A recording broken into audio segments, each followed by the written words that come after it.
Listo. De acuerdo. Bien, miren ustedes, el día de hoy, el tema que me ha sido asignado en este diplomado en Derecho Penal Electoral tiene que ver precisamente con el tema de los sujetos en el derecho penal. Entonces, bueno, pues es una parte muy interesante y desde mi perspectiva hay que verlo como un aspecto, uno de los aspectos, no el central, pero sí uno de los aspectos que, como ustedes saben, deriva del derecho penal. El derecho penal es una razón de última instancia, lo que se denomina como la última ratio. Entonces, a partir de esto, tenemos que ver la temática que nos va a ocupar el día de hoy. Tenemos dos sesiones, la de en esta tarde y la del día de mañana. Entonces, pues bueno, si ustedes no disponen otra cosa, les voy a compartir una pantalla, mi pantalla, en donde preparé una presentación. Bueno, entonces vamos a ver, aquí está, aquí está. Esto es lo que voy a compartirles.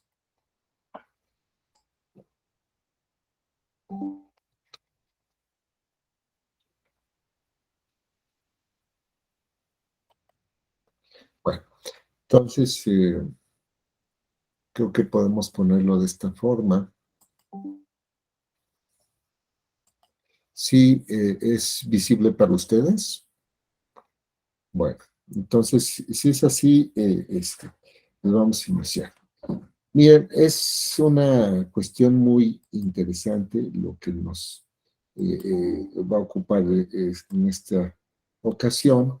Y bueno, pues aquí tienen ustedes las imágenes de los momentos cúspide en cuanto a lo que es el proceso electoral.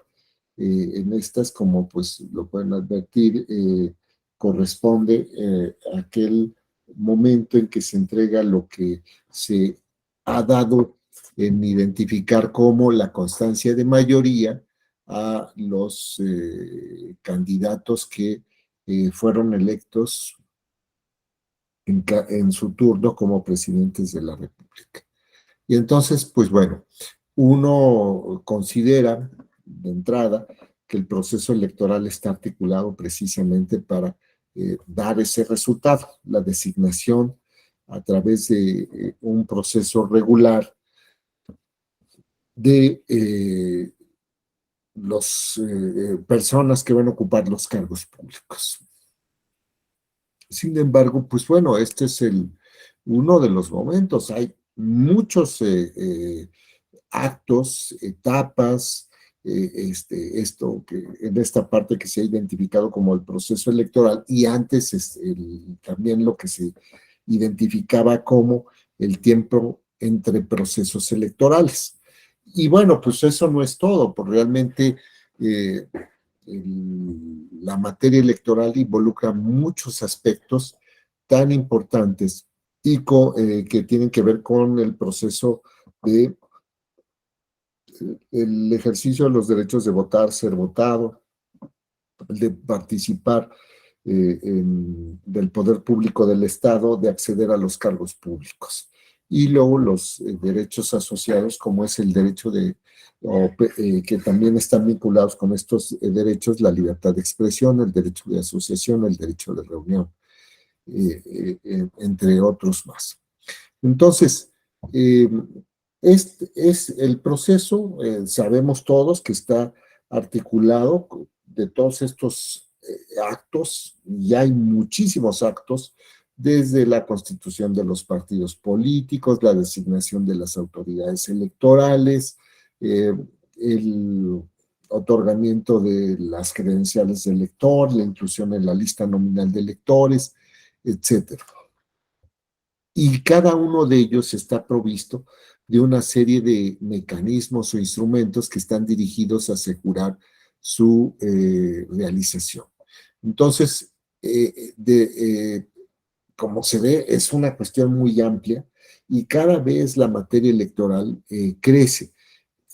No ha sido tan sencillo, se ha incluido dentro de la competencia de las autoridades electorales otro tipo de actos, no solamente aquellos que están vinculados a la democracia representativa, sino aquellos que están vinculados con la democracia participativa, el plebiscito, revocación de mandato, consulta popular, etcétera, e inclusive otras materias, como es ahora temas que se han asociado con el derecho parlamentario, que es el ejercicio del cargo. Pero bueno, vamos a ver cómo está provisto de estas protecciones, estos mecanismos. Bueno, pasamos a una siguiente lámina, que es aquí lo que podríamos identificar como una bibliografía eh, mínima. Está esta obra que, aunque ya es desde 1994, que se llama Delitos Electorales, algunos lineamientos para el Ministerio Público del doctor Moisés Moreno Hernández, y que fue coeditada por la Procuraduría General de la República, bueno, más bien editada por la Procuraduría General de la República. Y este documento a mí me parece muy importante, sobre todo porque nos permite tener en una forma muy gráfica, muy accesible, sin que esto haga perder el carácter técnico, lo que es el análisis de los tipos que se preveían en el Código Penal Federal en ese entonces. Y aunque sabemos que actualmente está la Ley General en materia de delitos electorales, de cualquier forma, me parece que es muy importante porque constituye o nos da un esquema para el análisis de los tipos. Luego está esta Ley General en materia de delitos electorales comentada, de la autoría del doctor César Astudillo, en coautoría, que también me parece que es muy importante, que fue coeditada por Tirano Blanch y la Fiscalía Especializada en Delitos Electorales del Estado de Nuevo León. Está también este otro trabajo, Delitos previstos en la Ley General en materia de delitos electorales, de Pablo Hernández Romo, Valencia. Ya también muy actual. Este autor se ha distinguido porque analiza no solamente delitos electorales, sino prácticamente otras materias. Entonces, tiene una amplia experiencia y me parece que es también muy adecuado. Y también está más de carácter histórico, el documento que se denomina Delitos Electorales de 1812 al 2018, del doctor Bernardino Esparza Martínez, que es una publicación del Instituto Nacional de Ciencias Penales, y me parece que este libro también es muy importante porque ve la parte sustantiva en general del derecho, la parte general del derecho penal del doctor Enrique Díaz Aranda. Entonces, yo creo que si nos hacemos, para quien le interese esta materia, de estos 4 textos, creo que vamos a estar del otro lado. Bueno, eh, ¿qué es irrelevante tener presente? En un Estado constitucional y democrático de derecho, que es precisamente el desideratum, me parece, de toda sociedad, de todo Estado nacional, que es el que se emitan normas jurídicas que regulan la conducta de los distintos sujetos, sujetos de derecho privado, de derecho social, de derecho público, y que establecen precisamente cuáles son las conductas debidas, las conductas permitidas, las conductas prohibidas, y el catálogo de derechos fundamentales, como se establece desde la Declaración Universal de los Derechos del Hombre y del Ciudadano. Toda sociedad que no tiene asegurados los derechos del hombre y la división de poderes carece de constitución. Y esta expresión, este texto que viene desde 1789, me parece que continúa vigente. Sin embargo, como se sabe, en el caso de las normas jurídicas que determinan la conducta deseable de los sujetos como unas normas sociales, pues efectivamente establecen estas hipótesis normativas de las conductas deseables, de las conductas que van de acuerdo con el desarrollo cultural, los aspectos fundamentales de toda sociedad, pues bueno, ocurre que no siempre se cumplen.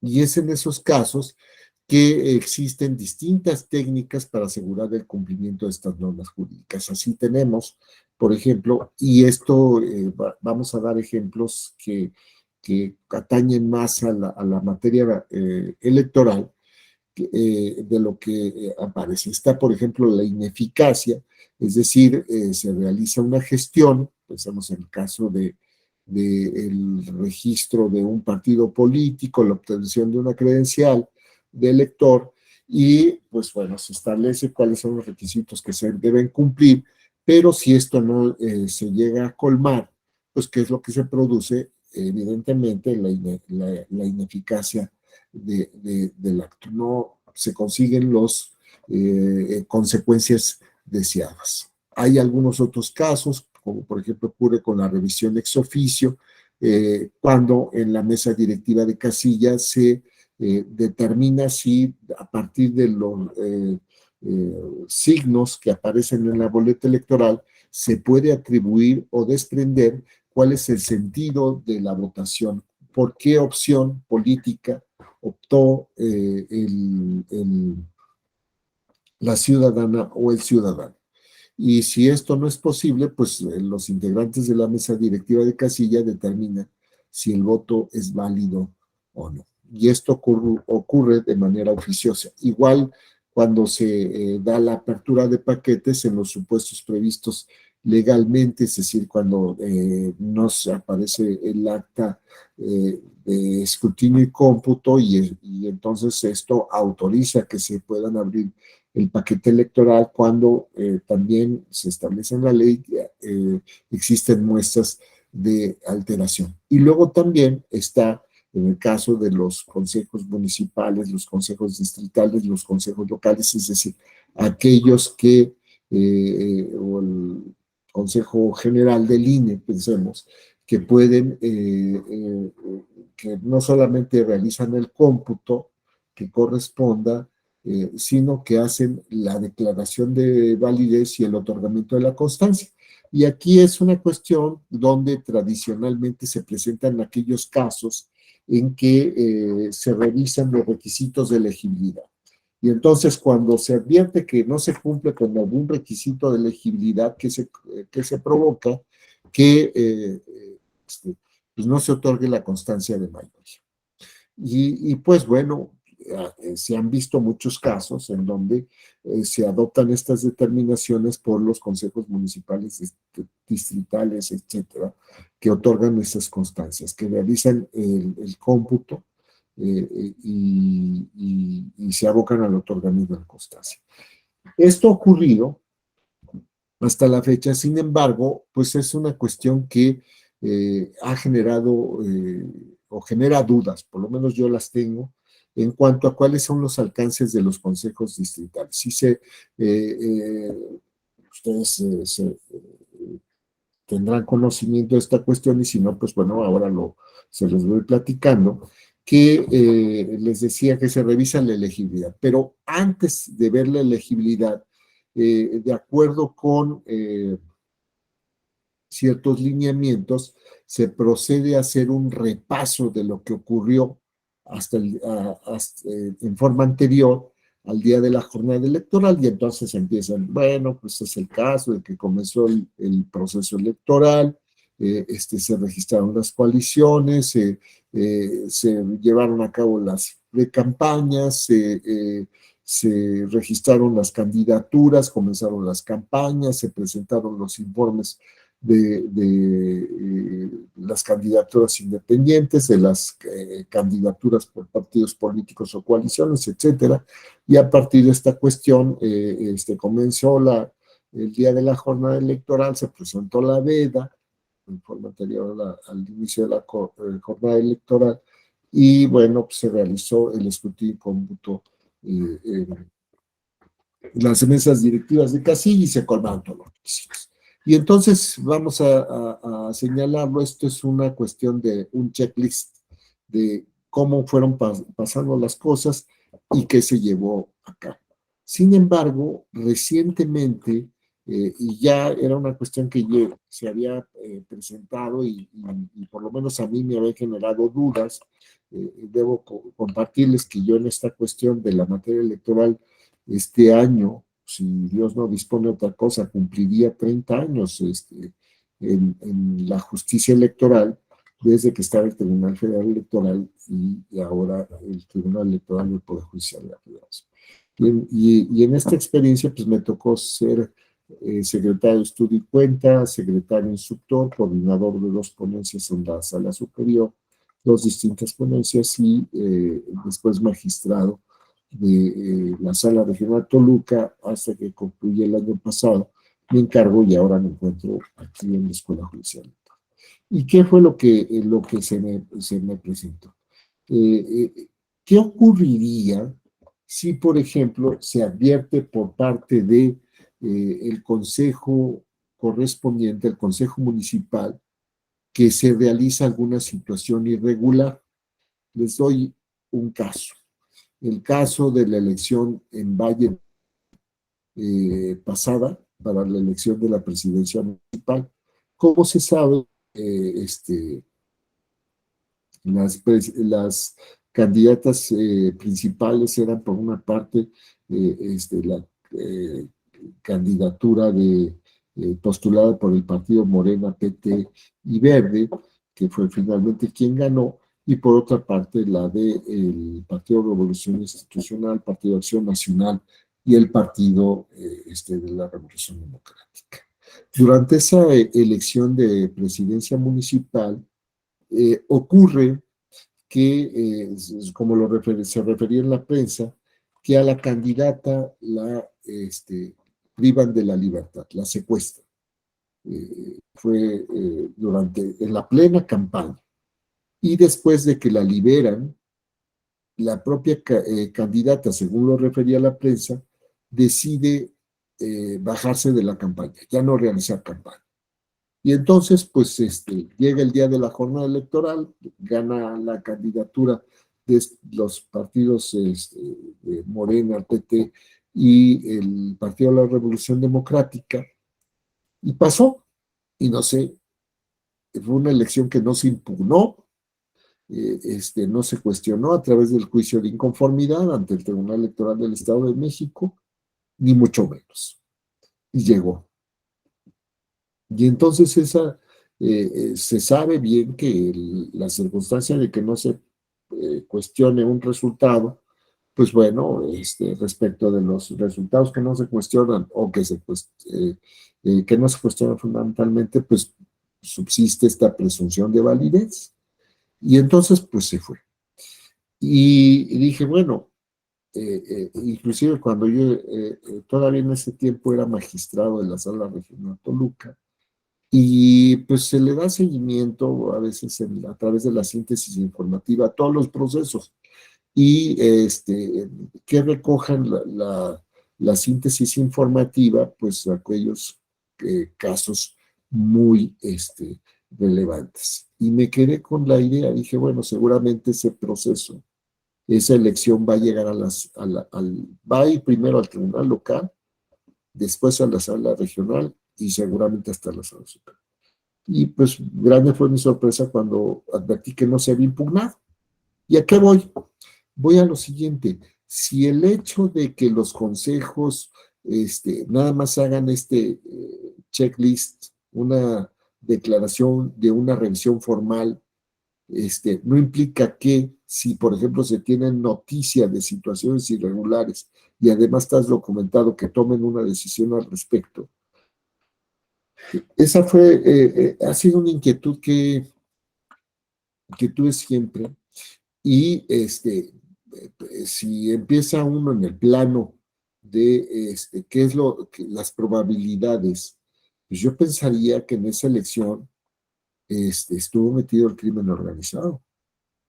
Y entonces, y fue tal la trascendencia que por eso no se impugnó. No encuentro otra explicación que me resulte razonable o consistente. Y entonces, ¿qué pensé? Dije, bueno, en estos casos es cuando los consejos tienen que hacer el tipo de un examen que vaya ya más allá de lo formal y decir, es que no se puede validar un resultado así. Claro, el tema de la intervención del crimen organizado en los procesos electorales me parece que no cursa tanto por una solución penal.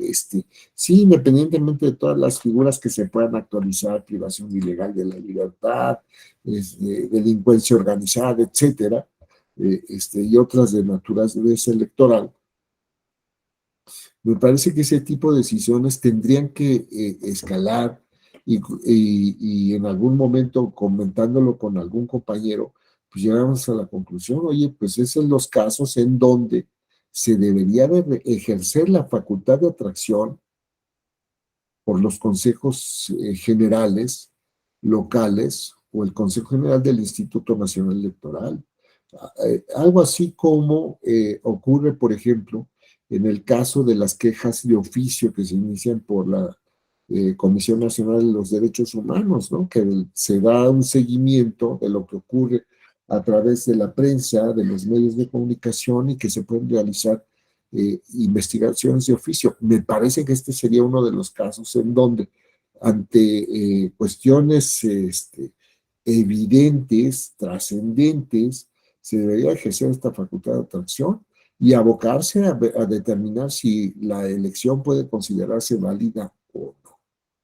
Bueno, pero vean ustedes cómo, si nos vamos hasta lo punitivo, el administrativo y penal, es uno de este amplio abanico de instrumentos que se tienen en la materia para revisar la regularidad jurídica de los actos, de los hechos, de lo que se llega a presentar con motivo de los procesos electorales. Así también existe, por ejemplo, el contencioso administrativo y jurisdiccional, claramente y todavía en la materia electoral, con el recurso de revisión, o bien jurisdiccional con todos los medios de impugnación que se presentan, que si el recurso de apelación, que si el juicio para la protección de los derechos político-electorales del ciudadano, el juicio de revisión constitucional electoral, el juicio de inconformidad, el recurso de reconsideración, el juicio de revisión del procedimiento especial sancionatorio, etcétera. Entonces, estos mecanismos y los distintos efectos que pueden llegar a tener de invalidación, de confirmación, modificación, revocación, reparación, restitución o de no repetición, por ejemplo, que se establecen no solamente en la ley, sino a través de los desarrollos jurisdiccionales que se han realizado por la sala superior y las salas regionales. Y ya llegamos a esta parte de lo punitivo, y que va desde lo administrativo sancionatorio, los juicios ordinarios, el procedimiento ordinario sancionatorio, el procedimiento especial sancionatorio, las quejas en materia de sanción por cuestiones, temas de fiscalización, etcétera, y la parte penal, que es a la que nos interesa el día de hoy. Además del procedimiento especial sancionatorio, que ya también lo mencioné. Entonces, sobre esto,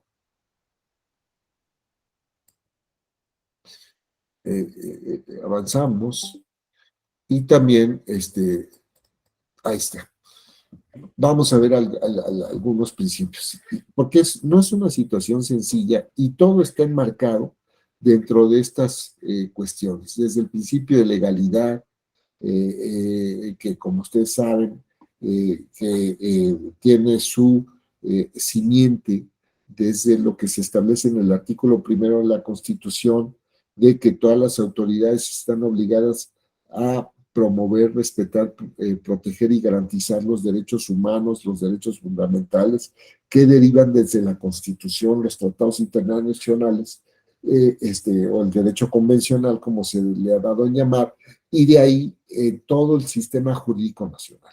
Y también lo dispuesto en el artículo 128 de la Constitución Federal, cuando se determina que todo servidor, toda persona que ocupe el cargo de servidor, servidora público, está obligado a protestar, respetar la Constitución y las leyes que de ella emanan. Y entonces, además de lo que se dispone en el artículo quinto del Pacto Internacional de Derechos Civiles y Políticos y el 29 de la Convención Americana de Derechos Humanos, en donde se determina que a ningún Estado, entidad, organismo, sujeto le está permitido desconocer o ir en contra de lo que se establece en estos ordenamientos, en contra de los derechos humanos. Entonces, esto es una cuestión fundamental y su desarrollo que ha tenido en la materia penal, que es la cuestión del principio de tipicidad. Y este principio de tipicidad, que como se sabe, implica uno de los grandes avances del Estado democrático de derecho, del Estado moderno, y que desde fundamentalmente hacia finales del siglo 18, 19 y bueno, los desarrollos que tuvo en el 20 y hasta la fecha, que implica que se expresa en esta frase de nullum crimen, nulla pena, sine ley previa, estricta et scripta. Es decir, no existe delito, no existe delincuente sin una ley emitida previamente y que sea aplicada de manera estricta y escrita. ¿Esto qué quiere decir? Que no se pueden establecer delitos post facto y que tiene que ser en una ley en sentido formal y material, es decir, una ley que siga el procedimiento de creación en términos de lo dispuesto en el artículo 72 de nuestra Constitución y que solamente puede ser modificada a través de ese mismo procedimiento y que sea una ley no solamente desde ese punto de vista formal que pase por todo el procedimiento, si es una ley federal, la iniciativa en términos del artículo 71, la Cámara de Origen, la Cámara Revisora, que se dictamine por las comisiones, que se den los tiempos que se marcan en la propia Constitución, en la Ley Orgánica del Congreso de la Unión, para precisamente reconocerle ese carácter. Y también lo que deriva de este aspecto material, es decir, que sea una ley que cumpla con las características de generalidad, que sea impersonal, heterónoma, abstracta y coerciva, es decir, que su construcción normativa cumpla con estos aspectos en donde estén definidos precisamente los sujetos, precisados el sujeto activo, la conducta o el resultado, el bien jurídico tutelado y precisamente la sanción. Esto es la hipótesis normativa y la consecuencia jurídica. Entonces, el otro principio que debe ser el de protección de bienes jurídicos fundamentales, básicos en toda sociedad, los de mayor relevancia, y que pues son los que derivan del propio sistema jurídico, y es lo que nos permite a nosotros establecer estos tipos, y que sean situaciones necesarias, y la mínima intervención y última ratio, es decir, que se advierta una necesidad imperiosa socialmente de prever estas hipótesis normativas, precisamente para asegurar la convivencia social. El bien jurídico, ya les decía, relevante, primordial en la sociedad, la necesidad, es decir, de que efectivamente se advierta que es el mecanismo idóneo, que es necesario, y que es proporcional. Es decir, que no existe otro instrumento, mecanismo que atiende a dar satisfacción a un requerimiento social, y que esto debe ser previsto como un mecanismo de mínima intervención, la última ratio. Es decir, explora al legislador antes otros mecanismos que resulten necesarios, idóneos, proporcionales para atender este tipo de cuestiones. Puede ser desde los administrativos sancionadores, o bien a lo mejor es la nulidad o la invalidación, o algún otro mecanismo que aconseje la, la técnica jurídica, sobre todo en cuestiones de prevención, de restitución del orden jurídico violado, que no necesariamente tiene que ser el acudir al expediente penal. Esto déjalo, ya al final, si después de haber explorado otras posibilidades, concluyes, bueno, pues es que no hay de otra, no hay, es un recurso de última razón, el menos deseable, y lo incluyes. ¿Por qué? Porque precisamente por la naturaleza de las sanciones, las implicaciones que tienen estas técnicas penales, que constituyen técnicas restrictivas de derecho, como consecuencia de que hoy hay una declaración de que se violó el orden jurídico y que es necesario para su restablecimiento, y también como un aspecto de prevención general y prevención específica, aplicarte una sanción. Y entonces, en estas cuestiones, y el principio de subsidiariedad, es decir, que, bueno, pues es, entre otros muchos, acudes a esta técnica, y la lesividad. Solamente en aquellos casos en que se pone en riesgo, en peligro, o se lesiona efectivamente el bien jurídico, es cuando vas a echar mano de estas técnicas. Y por eso, pues, la situación de peligro, porque en los casos cuando se trata de tipos de tentativa. Entonces, esta es la cuestión. Luego, aquí nosotros podemos advertir cuáles son estos elementos del tipo, y veamos entre los elementos objetivos la conducta de acción y omisión, independientemente de que en ocasiones se tipifica un resultado. Y evidentemente, pues ese resultado está fundado, cifrado, precisamente en una conducta que tiene distintas formas de realización. En el caso de la conducta, ya sea por acción u omisión, en el caso del sujeto activo, y entonces aquí ya nos estamos acercando a los sujetos de derecho penal, como uno con una calidad específica y unisubjetivo o plurisubjetivo.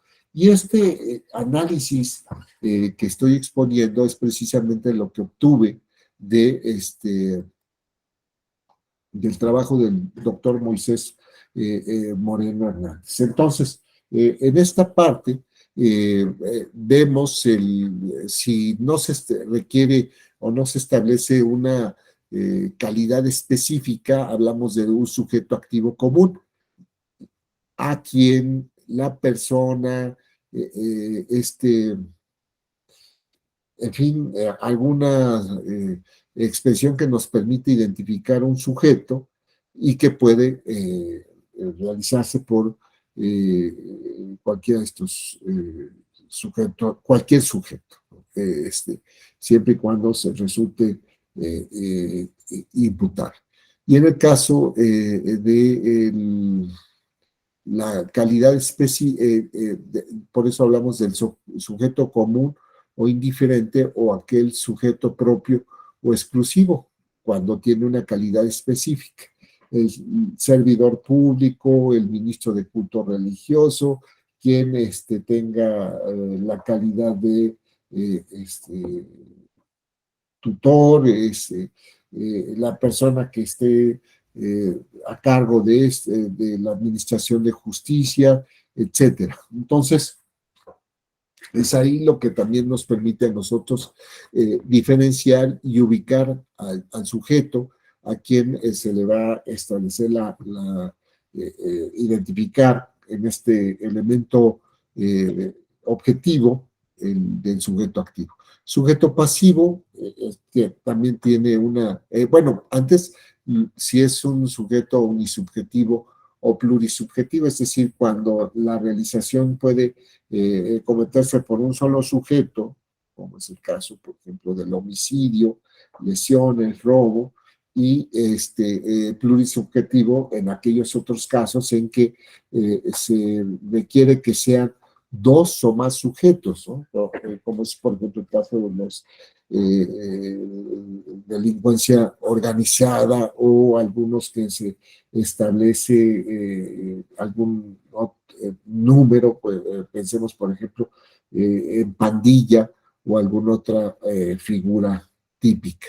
En el caso del sujeto pasivo, tendría su correlato igual, común o indiferente, o cuando se establece alguna calidad específica, ¿no? Que siendo una persona menor de 12 años se realicen determinadas conductas o que no puede valerse por sí misma para oponerse a esa conducta, etcétera. O común, bueno, algunos casos en donde ni siquiera se precisa el sujeto pasivo y se piensa más en una colectividad. O bien cuando tiene que ser un único sujeto o bien varios sujetos para que se pueda identificar como tal. Después está la cuestión esta de lesión o puesta en peligro del bien jurídico. En algunos casos se prevé el objeto material, sobre la que recae la conducta o bien el caso de los medios utilizados, eh, vamos a pensar con un arma de fuego, etcétera, las circunstancias del lugar, tiempo, modo u ocasión en despoblado, por ejemplo, o alguna otra referencia de carácter que atañe a las circunstancias y los llamados elementos normativos, cuando sin derecho, cuando estando encargado de alguna eh, de la custodia de las personas privadas de su libertad, etcétera, y entonces porque se tiene que ver todas estas circunstancias y los elementos subjetivos, cuestiones previas, lo que se identifica como dolo y culpa, y los elementos subjetivos específicos, al que con ánimo, con la intención, con el propósito, etcétera. Entonces, vamos avanzando y luego vamos viendo lo que corresponde a la ley general en materia de delitos electorales y algunas definiciones que vienen en el artículo 3 de este ordenamiento. Servidor público, la persona que desempeña un empleo, cargo o comisión de cualquier naturaleza en la administración pública federal o local centralizada, organismos descentralizados federales o locales, empresas de participación estatal mayoritaria federales o locales, organizaciones y sociedades asimiladas a estas, fideicomisos públicos federales o locales, en las legislaturas federal o locales, en los poderes judiciales federal o locales o como manejen recursos económicos federales o locales, así como los organismos a los que la Constitución o las constituciones de las entidades federativas otorguen autonomía. También se entenderá como servidores públicos a los funcionarios o empleados de la administración pública municipal o delegacional. Entonces, pues bueno, como verán, aquí viene esta parte de la Ley General en materia de delitos electorales. Y bueno, pues realiza, me parece que precisamente con ese propósito de dar cumplimiento al principio de tipicidad, cuáles los alcances de estos sujetos que aparecen en este ordenamiento. Sin embargo, vean ustedes que no, si empezamos a escudriñar en esta cuestión, vamos a ver que no están todos los que pudieran corresponder en este carácter de servidor público, independientemente de si se utiliza o no un lenguaje inclusivo, servidor, la persona servidora pública o servidor público. Pero yo aquí ya de entrada advierto que hay un aspecto que cierra esta parte nominativa, porque también tendrían otra característica, la materia penal, que es precisamente que son precisamente la puntualidad, el carácter objetivo. Y aquí, por ejemplo, se tiene el tino de incluir a los organismos a los que la Constitución, a las constituciones de las entidades federativas otorguen autonomía.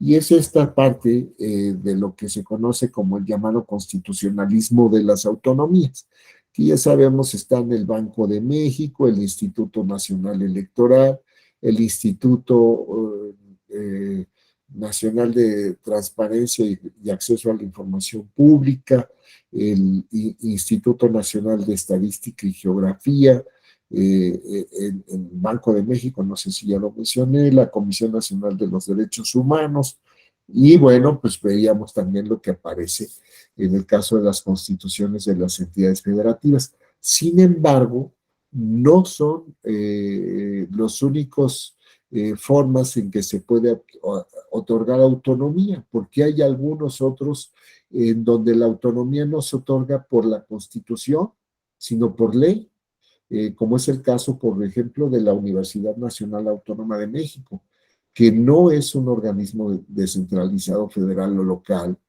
ni cabe dentro de las otras figuras. Y entonces, así como ocurre en el caso de de la Universidad Nacional Autónoma de México, se pueden presentar otras cuestiones en el caso de las instituciones de educación superior, en donde obtengan su autonomía de la ley.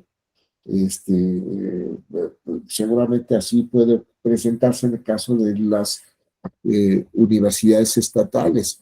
Y recordarán ustedes que en el caso de la llamada, y es una situación que no resulta menor, porque, por ejemplo, si nosotros recordamos el llamado caso de la estafa maestra, en donde se aprovechó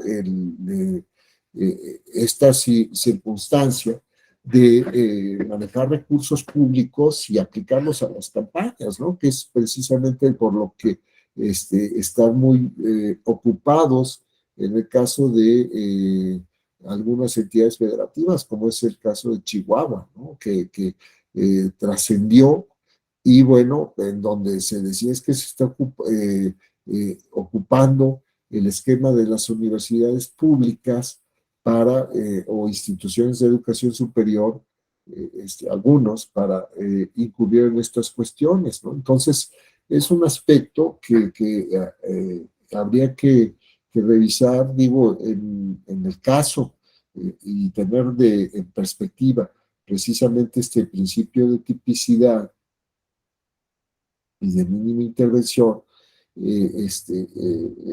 para decir, oye, sí está bien que tengas este tipo de disposiciones, sin embargo, tiene que hacerse un análisis lo suficientemente cuidadoso para que estas exclusiones, como es el caso que estoy mencionando, si quedan exceptuados o no. Y entonces, precisamente por estas situaciones que se pueden llegar a presentar. No es una cuestión meramente especulativa, sino que también está informado en la experiencia, por lo menos de lo que se sabe que se viene presentando. Está el caso de los funcionarios electorales y quienes en los términos de la legislación electoral integren los órganos que cumplen funciones electorales. Entonces, pues aquí tienen ustedes una expresión que también nos permite a nosotros complementar los tipos, en donde pues quedan incluidos prácticamente pues todos quienes ocupan alguna responsabilidad en los organismos electorales. Estamos pensando el caso del Instituto Nacional Electoral, el caso de los organismos públicos locales electorales, eh, este, eh, eh, los, desde luego, pues todos aquellos que participan en la cuestión electoral. Y bueno, aquí podríamos empezar a cuestionarnos. Hay quienes participan en aspectos que tienen que ver con la cuestiones electorales. Pensemos, por ejemplo, el caso de las fiscalías especializadas. Y la pregunta sería, ¿ellos están incluidos? Pareciera que la respuesta es no.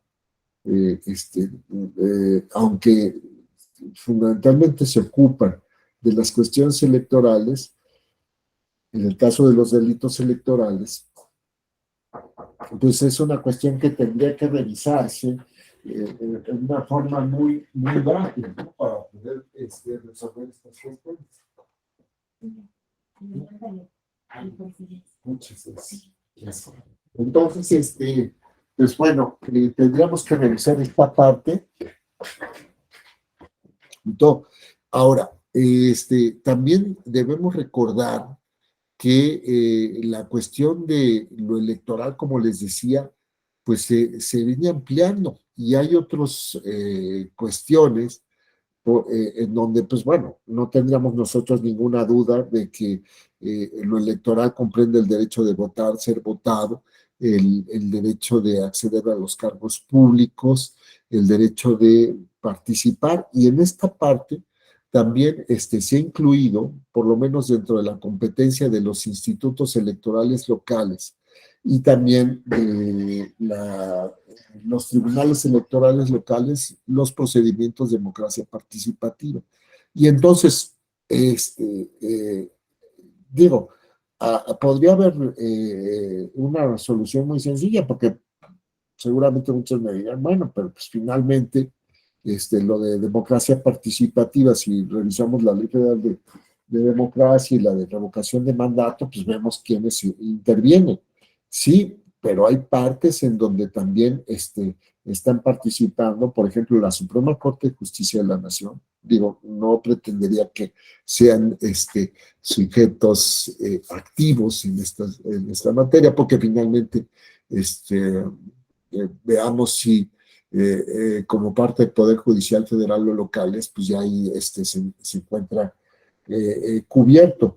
Pero pues hay otras cuestiones, por ejemplo, usted recordará que no todos los procedimientos de democracia participativa se han organizado, por lo menos esa es la experiencia que se tiene actualmente, por el Instituto Nacional Electoral, los institutos locales, porque ahora hemos encontrado que otras instituciones como Secretaría de Gobernación han realizado procesos de consulta, ¿no? O, por ejemplo, revisemos lo que ha ocurrido en el caso de algunos proyectos que tienen que ver con el gobierno federal. Pero bueno, dejo el dato, que bueno, pues, que aunque no comprende la parte propiamente de los sujetos, pues tenemos por lo menos los que están previstos en la Ley General de Materia de Delitos Electorales, pero son sujetos que se han encargado de realizar procesos de democracia participativa o directa, y bueno, pues propiamente correspondería a la materia, ¿no? En fin. Luego, tenemos a los funcionarios partidistas, los dirigentes de los partidos políticos, de las coaliciones y de las agrupaciones políticas y sus representantes ante los órganos electorales, así como los responsables de las finanzas de los partidos políticos, coaliciones y candidatos en los términos de la legislación electoral. Y entonces,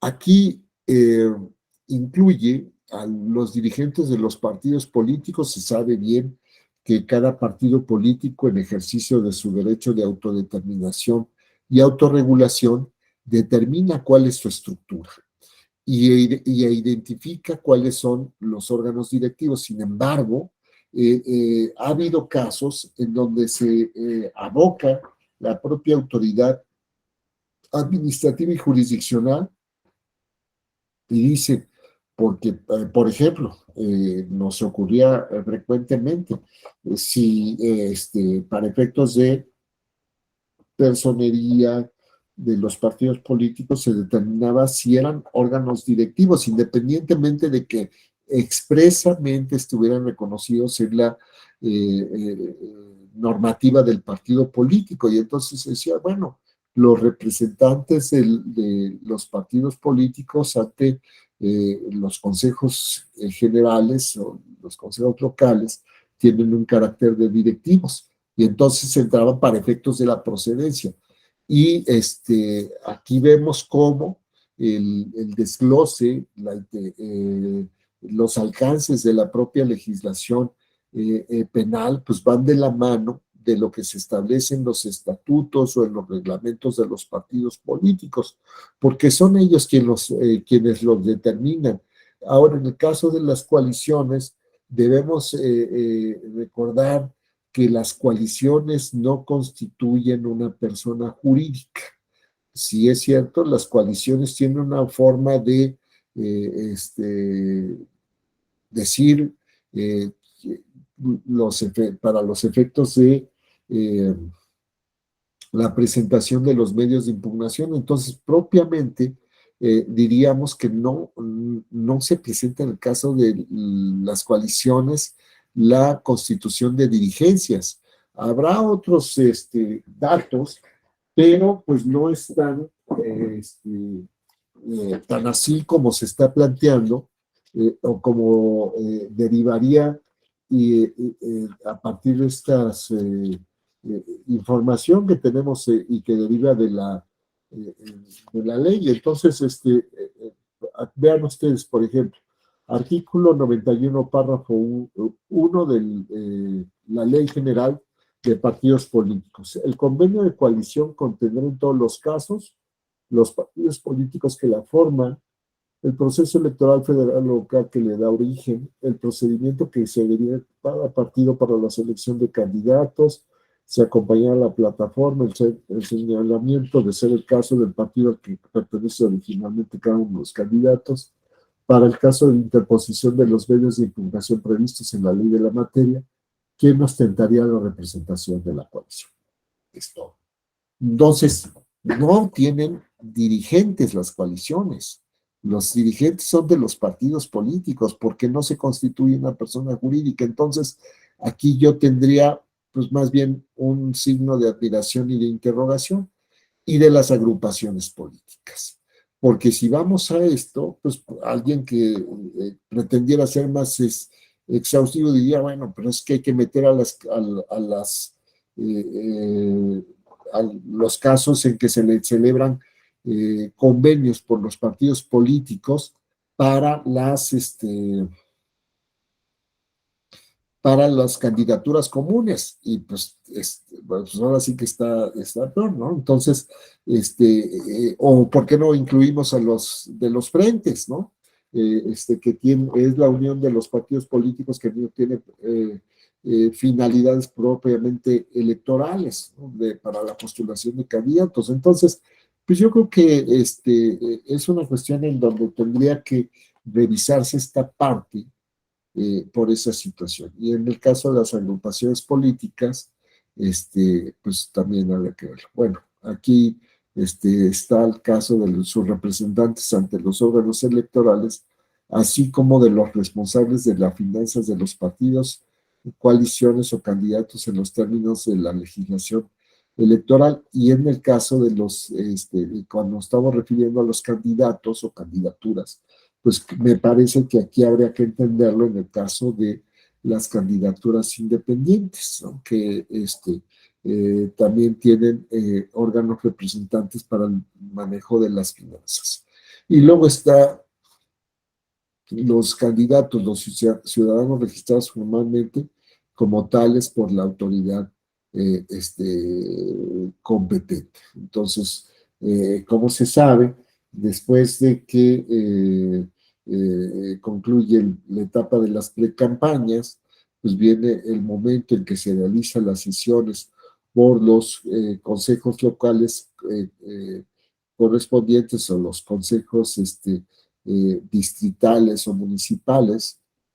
Vamos a también tener presente el caso de que en ocasiones los consejos locales realizan el registro de planillas a los ayuntamientos municipales, lo realizan de manera subsidiaria, y entonces, pues bueno, serían las candidaturas que tengan un registro formal como tales por la autoridad competente. Entonces, vean ustedes que tenemos esta parte muy cuidadosa en la ley de sujetos que podremos identificar como propios o exclusivos, sujetos activos propios o exclusivos.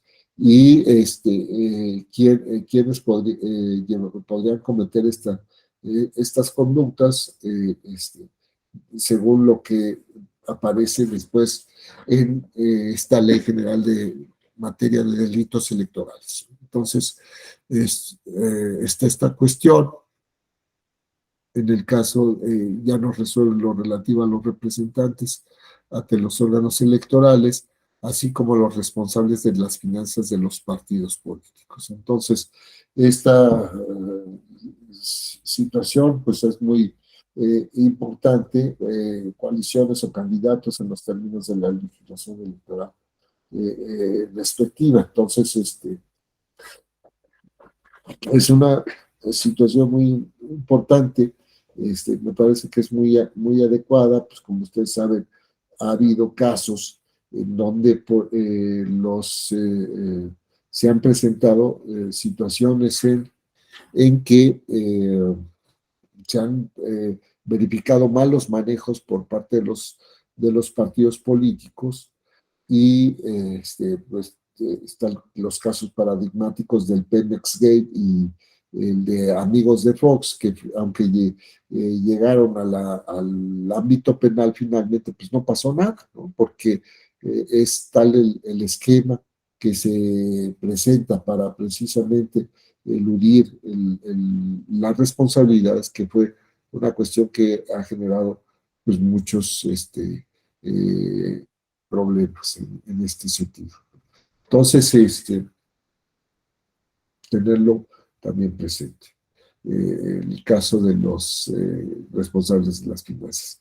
Los candidatos, los ciudadanos registrados formalmente como tales por la autoridad competente, que ya lo habíamos señalado, el precandidato o precandidata, que es el ciudadano que pretende ser postulado como candidato a algún cargo de elección popular y que ha cumplido con los requisitos que exige la legislación electoral, y los organizadores de actos de campaña, las personas que dirijan, coordinen, instrumenten o participen en la organización de las reuniones públicas, asambleas, marchas y en general los actos en que las personas candidatas o voceras de los partidos políticos se dirigen al electorado para promover sus candidaturas. Entonces, aquí vamos a hacer algunas reflexiones.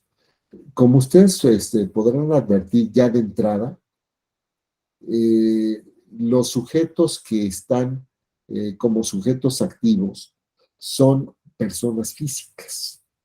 Y alguien me diría, bueno, pues es una cuestión que deriva precisamente de la materia penal. En la materia penal existe este principio de eh, societas delinquere non potest. ¿Qué quiere decir? Las sociedades o las personas jurídicas no pueden delinquir, no son sujetos de derecho penal. Sin embargo, y esto ya nos resuelve el problema. Bueno, ya vimos que el caso de las coaliciones no genera una persona jurídica, pero los que sí tienen personalidad jurídica son los propios partidos políticos nacionales y locales. Y entonces aquí es una cuestión que ha generado serias dudas, sobre todo empezando por esta parte. Eh, los eh, en el derecho penal mexicano, el derecho penal clásico, vamos a decirlo así, no se reconoce que las personas jurídicas sean sujetos de derecho penal. Sin embargo, los nuevos desarrollos de la materia penal, por lo menos en algunas otras latitudes, como es el caso de Holanda, por ejemplo, se reconoce a la persona jurídica como sujeto de derecho penal, no como sujeto pasivo, ¿no? Una sociedad, el Estado, en una cuestión de traición a la patria, alguna otra situación, ¿no? Como sujeto pasivo, sino más bien como sujeto activo. Y entonces, si nosotros empezamos a recorrer la experiencia de lo que viene presentándose en el ámbito internacional y en otras latitudes, lo que se conoce como derecho comparado, pues pensemos, por ejemplo, el caso de los crímenes de guerra. Como ustedes saben, en el Tribunal de Nuremberg, en el Tribunal de Tokio, en los tribunales de Bosnia y Herzegovina, en el Tribunal de este, eh, bueno, la ex Yugoslavia, en el tribunal Uganda, me parece, no sé si me estoy equivocando en este caso, se pretendía por la comunidad internacional, Naciones Unidas, establecer responsabilidad al Estado, y el Estado es una persona jurídica de derecho internacional público, persona jurídica. Digo, finalmente en el caso de Nuremberg se fincaron responsabilidades a determinados sujetos, pero también de ahí derivaron responsabilidades para el Estado alemán, de tal manera que por eso se dieron la pérdida del territorio, la incautación de recursos naturales, mineros, de ferrovías, etcétera, maquinaria. Entonces, y si ustedes también revisan, por ejemplo, la Convención de Mérida contra la corrupción o la de Palermo, o de algunas otras circunstancias, se prevé como obligaciones para los estados el de contemplar la responsabilidad de personas jurídicas. Y entonces, no solamente está ese caso que les mencionaba de Holanda o algunas otras latitudes, sino también cómo se ha emprendido con este tipo de responsabilidades que no se concretan a lo civil, sino, oye, tendrás que prever que para personas jurídicas serán sujetos de sanciones. Entonces, eso es muy claro. Inclusive yo por ahí encontré en España dos obras que hablan de la responsabilidad penal de los partidos políticos, independientemente de que en España se tipifica como consecuencias accesorias para las personas jurídicas.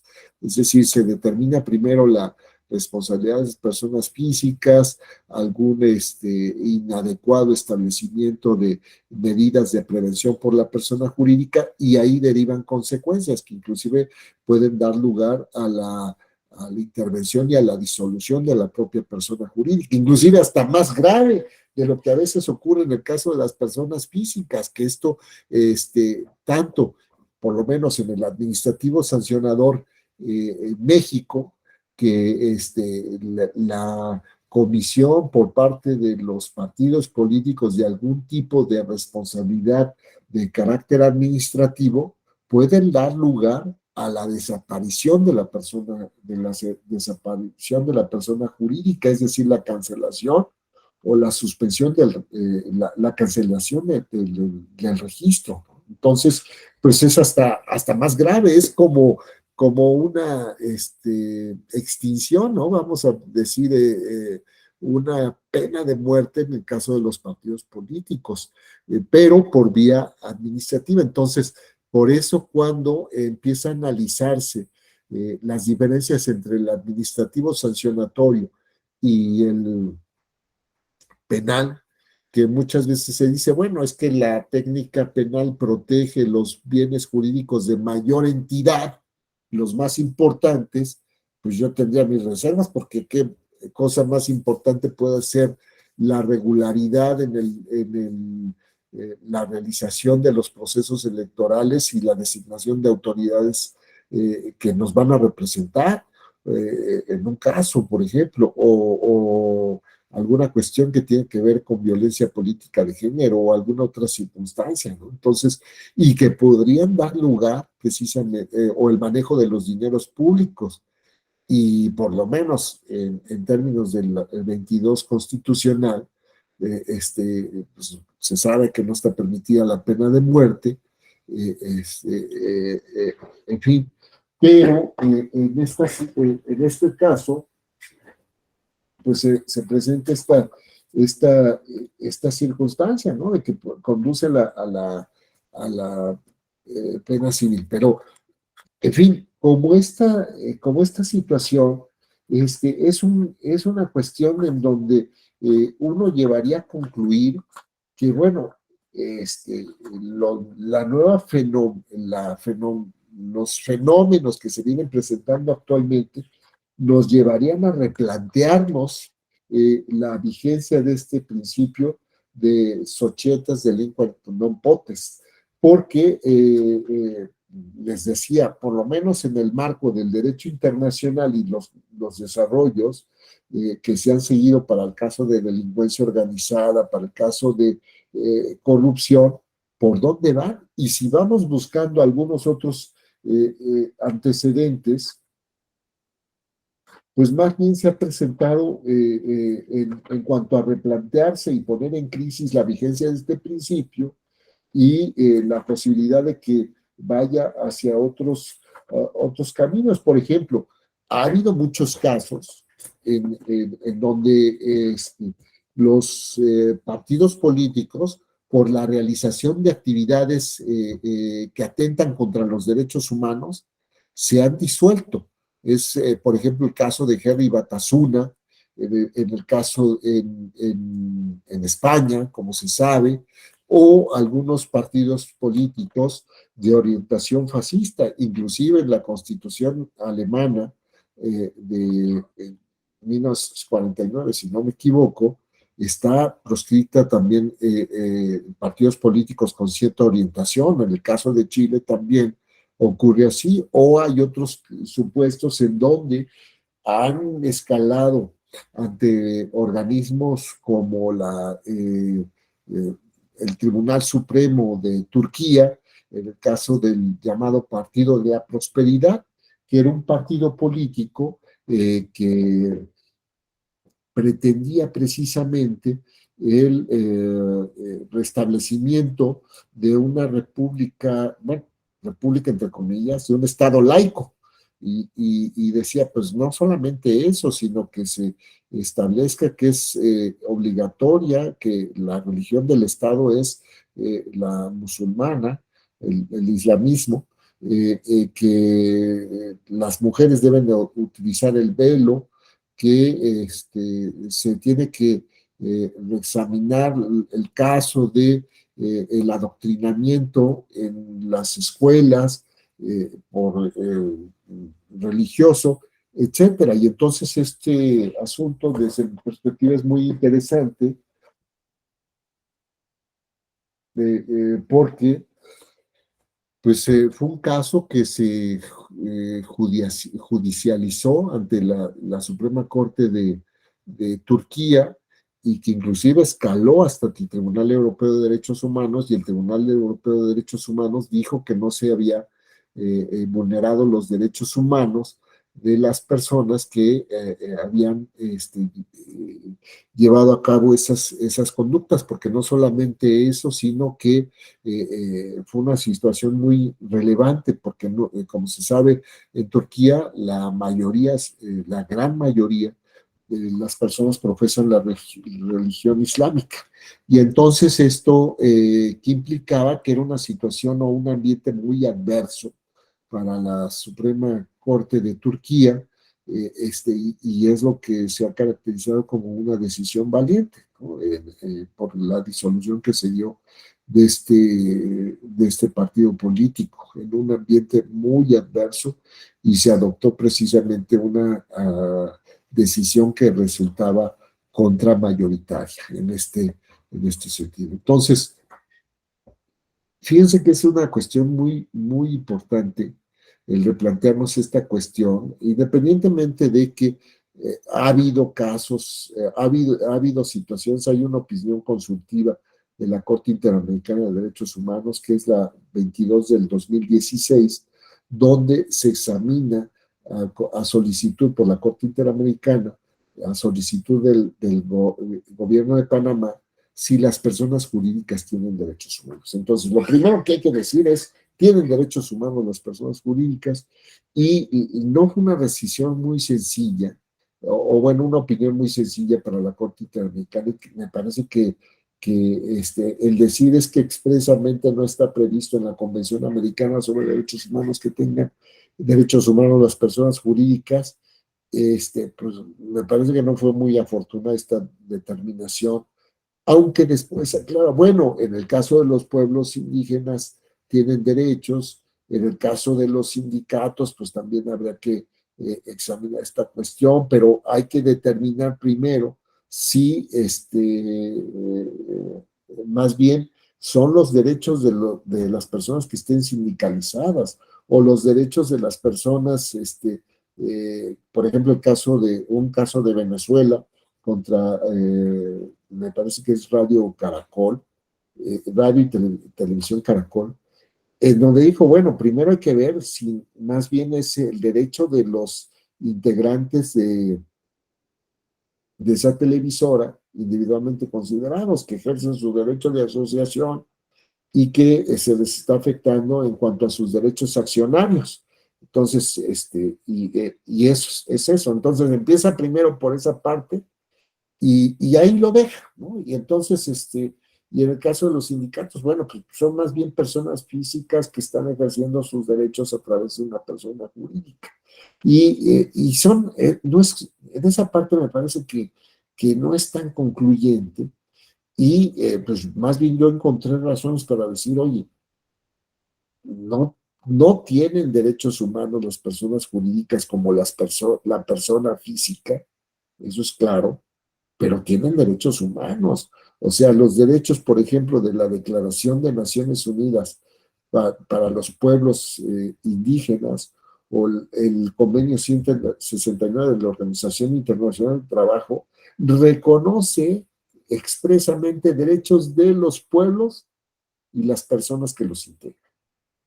Y entonces, y esos son derechos humanos, el derecho de consulta, el derecho sobre recursos naturales, el derecho a la identidad cultural, el derecho sobre cuestiones rituales en relación con la naturaleza o los recursos naturales, pues son más bien del colectivo, pueblo.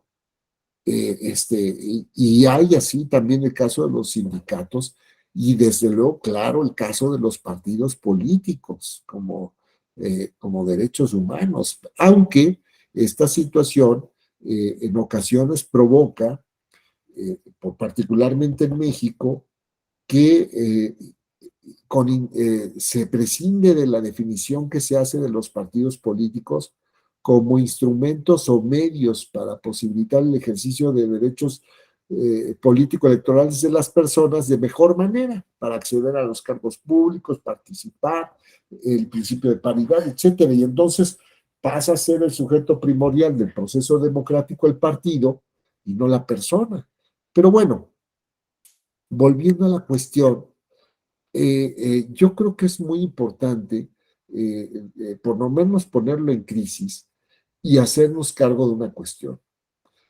¿Quiénes son los que modifican las leyes? Son los partidos políticos, finalmente, a través de sus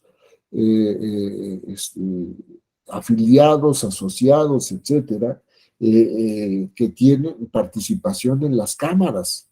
Digo, la presidencia de la República, claramente identificado como partido político, PRI, PAN, actualmente Morena, y bueno, pues quienes tienen esa posibilidad de iniciar leyes, de aprobarlas, pues son precisamente los partidos políticos. Entonces, esta es una situación donde va a resultar muy cuesta arriba de que se pongan, como decimos algunos, la soga en el cuello y digan, bueno, sí vamos a reconocerlos como sujetos de derecho penal, porque cuando empezamos a revisar la ley, independientemente de lo que aparece en el Código Penal Federal, para el caso de las personas jurídicas, pues resulta que no están previstos los delitos en materia electoral para las personas jurídicas.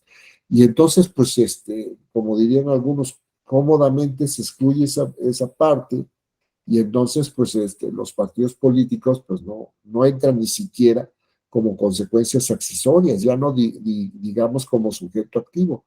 Y entonces aquí, diríamos, por ejemplo, en el caso del Pemex Gate o Amigos de Fox, me parece que son los casos paradigmáticos que nos permiten a nosotros cuestionar esta problemática, porque, pues, finalmente, ¿qué pasó? Yo diría, pues no se llegó a los auténticos responsables. Y entonces, ¿quién fue el que pagó la multa de 1,000 millones de pesos? O de más de, en el caso del Pemex Gate, o de más de 700 millones de pesos en el caso de Amigos de Fox, pues los partidos, ¿no?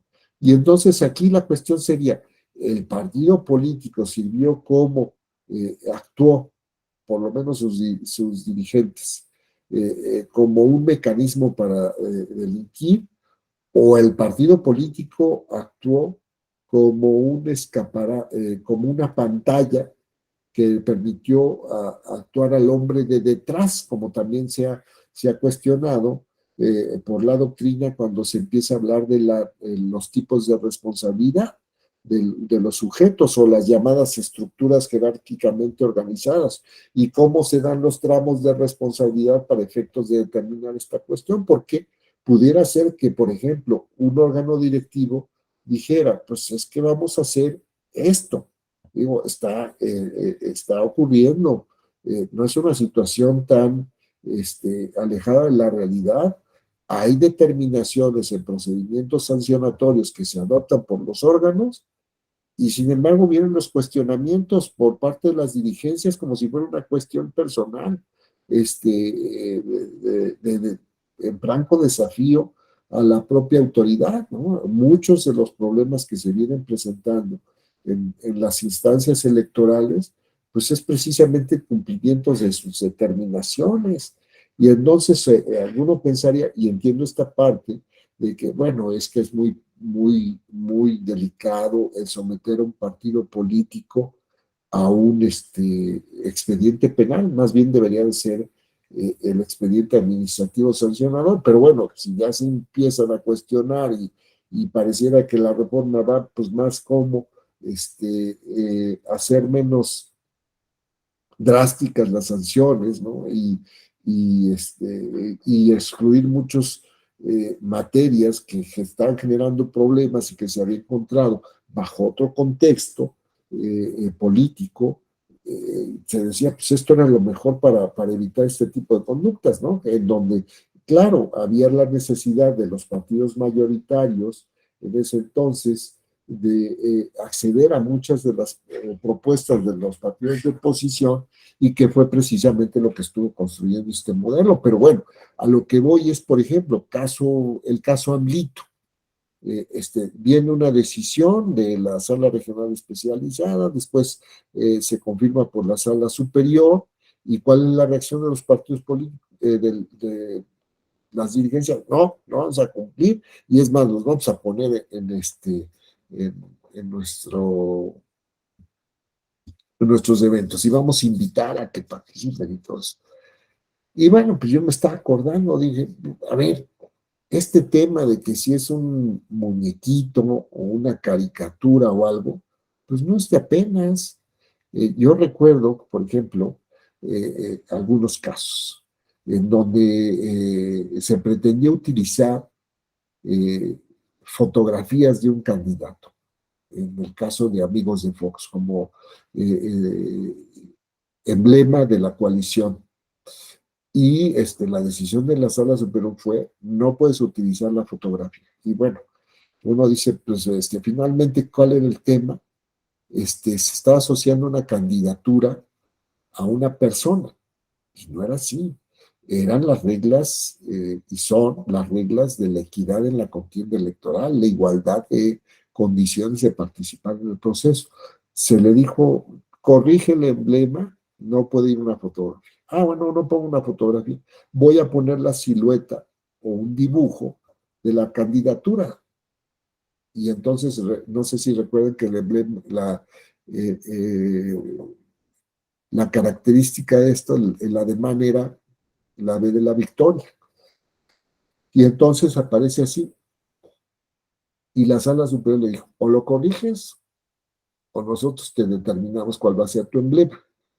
Entonces, fue una cuestión, no es un tema personal de un inocente muñequito dibujo, sino de pues cómo funciona el sistema.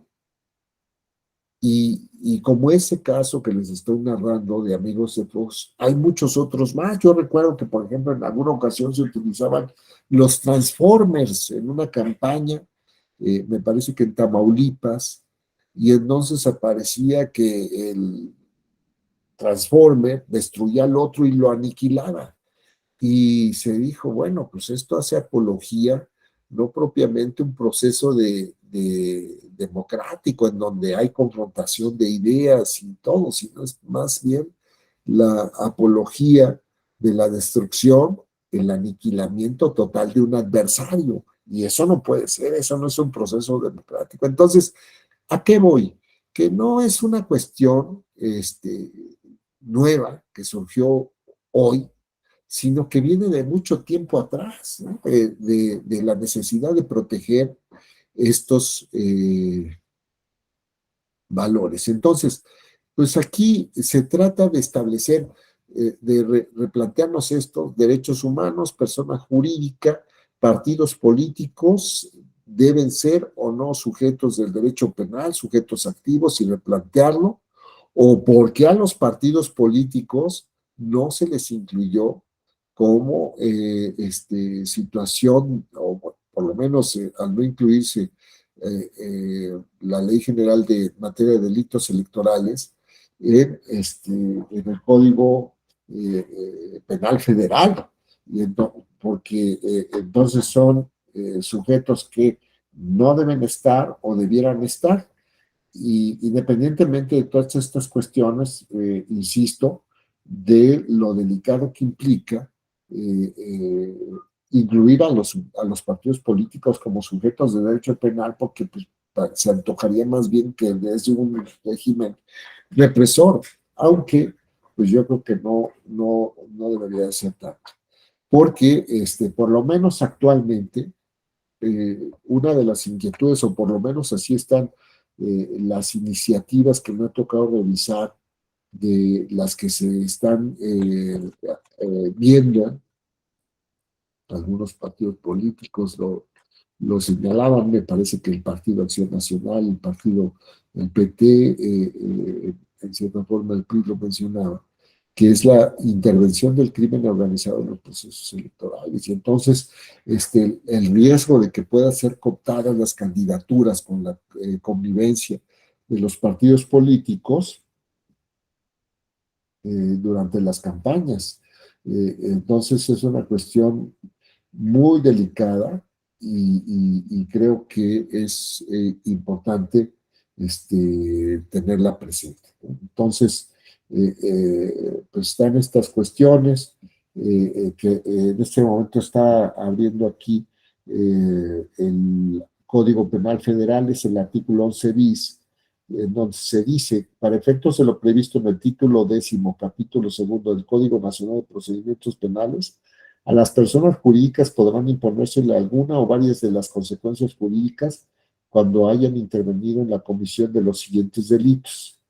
Y bien, viene el de los previstos en el presente código, de los delitos establecidos en los siguientes ordenamientos: Ley Federal de Armas de Fuego y Explosivos, la de Migración, la de Salud, Trata de Personas, Ley Federal de Armas de Fuego y Explosivos, eh, la de secuestro, contrabando y equiparable, defraudación fiscal, Código Fiscal de la Federación, propiedad industrial, instituciones de crédito, Ley General de Títulos y Operaciones de Crédito, Ley General de Organizaciones y Actividades Auxiliares de Crédito, la Ley del Mercado de Valores, la Ley del Sistema de Ahorro para el Retiro, la Ley de Fondos de Inversión, la Ley de Uniones de Crédito para regular las actividades de las sociedades cooperativas, de ahorro y préstamo, Ley de Ahorro y Crédito Popular, la Ley de Concursos Mercantiles, la Ley Federal para el Control de Sustancias Químicas, la Ley Federal para prevenir y sancionar los delitos en materia de hidrocarburos. En los demás casos expresamente previstos en la legislación aplicable. Entonces, pues no está esta Ley General en materia de delitos electorales. Bueno, pues miren, ya estamos más o menos sobre el tiempo, entonces, para efectos de no empezar a abordar un tema que ya propiamente consiste en ir analizando cada uno de los tipos y los sujetos correspondientes, aquí me voy a detener. Y si ustedes tienen algún planteamiento, pues bueno, con todo gusto estoy a sus órdenes. ¿De acuerdo?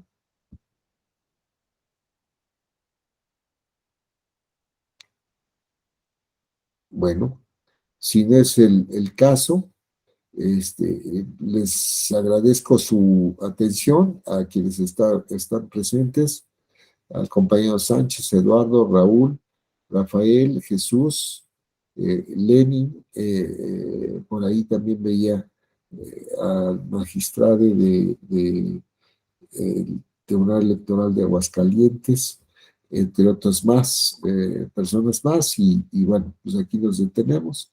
Si ustedes quieren que les remita la presentación, con todo gusto, la voy a poner a disposición de tecnologías educativas para que se las haga llegar esto que expuse el día de hoy. Les agradezco mucho y pues que estén bien. Nos vemos mañana. Gracias. Gracias, maestro.